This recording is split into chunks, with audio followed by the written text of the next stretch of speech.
Hi friends, welcome back to my dining room slash kitchen. Hope you guys are doing well. I recently had my birthday. I turned 24, I can't believe it. So today I thought that we could make my favorite dessert to celebrate. If you don't know, my favorite dessert is a tiramisu, and I've tried to make it before and it was an absolute disaster, but we've grown, we've learned, and we're doing it again. Before we get into that, I want to thank Vital Farms for sponsoring this portion of today's video. Vital Farms keeps it bullshit-free with a mission to bring ethical food to your table. Their pasture-raised eggs are certified humane and can be found nationwide. If you guys have been following me, you've definitely seen me use Vital Farms eggs in many videos. Like I said, their eggs are pasture-raised on over 8,400 acres of land, and they rotate the pasture often, which means they are giving the chickens fresh grass to eat, and they're also naturally rejuvenating the land. If you look on the side of the carton, you can actually see the name of the farm and a code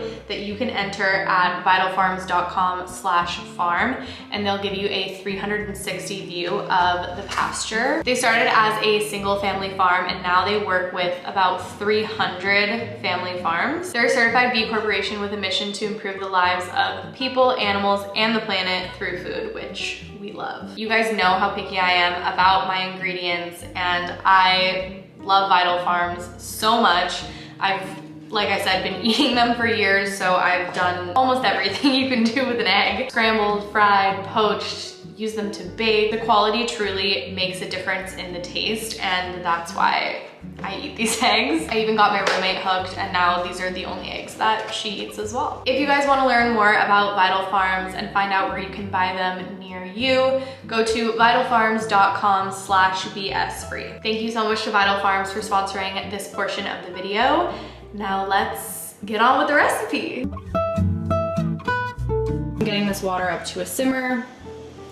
I've got my piping bag in a deli cup ready to be filled, and my baking sheets lined with parchment. Oven is preheated to 325, and my stand mixer is ready to go with a whisk attachment.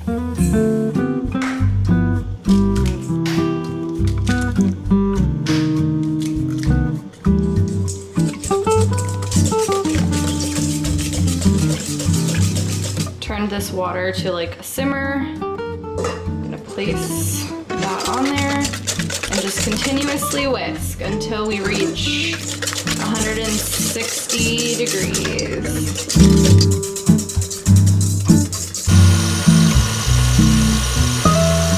We've got soft peaks that look like soft serve ice cream, I think. Looks pretty good to me. Gently fold in the flour and the vanilla bean paste. Let's do it.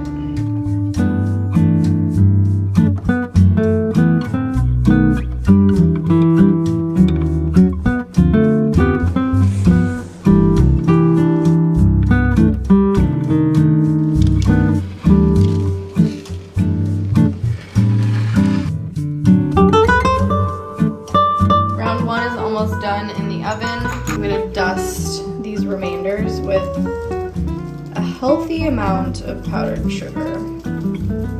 And here's the thing, these are homemade, so they're not giving perfect by any means. They're giving rustic. And that's fine. Okay, healthy dusting before they go in the oven, and don't bake both of the trays at the same time. Here's what the first batch looks like. They definitely are giving homemade, but they're gonna do the job. Round two is out, and they look better than the first ones. Key point, more powdered sugar is better.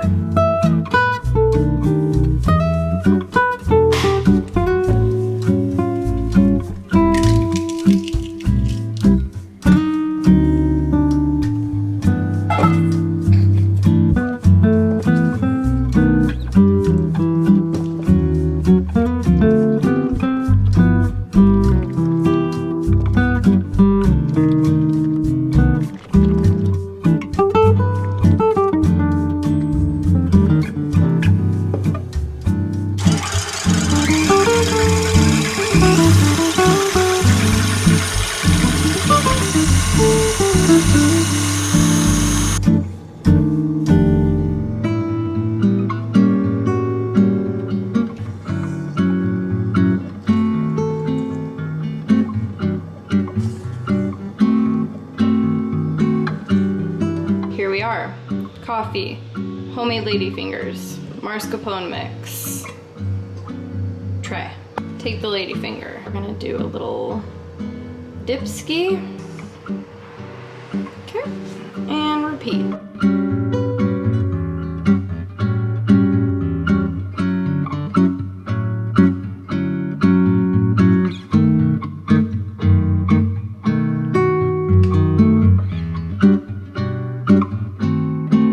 Nice even layer of the mascarpone mixture.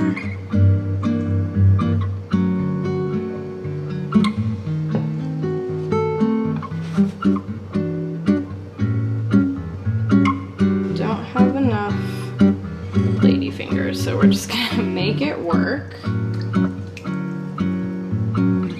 do it this way. And it'll be fun.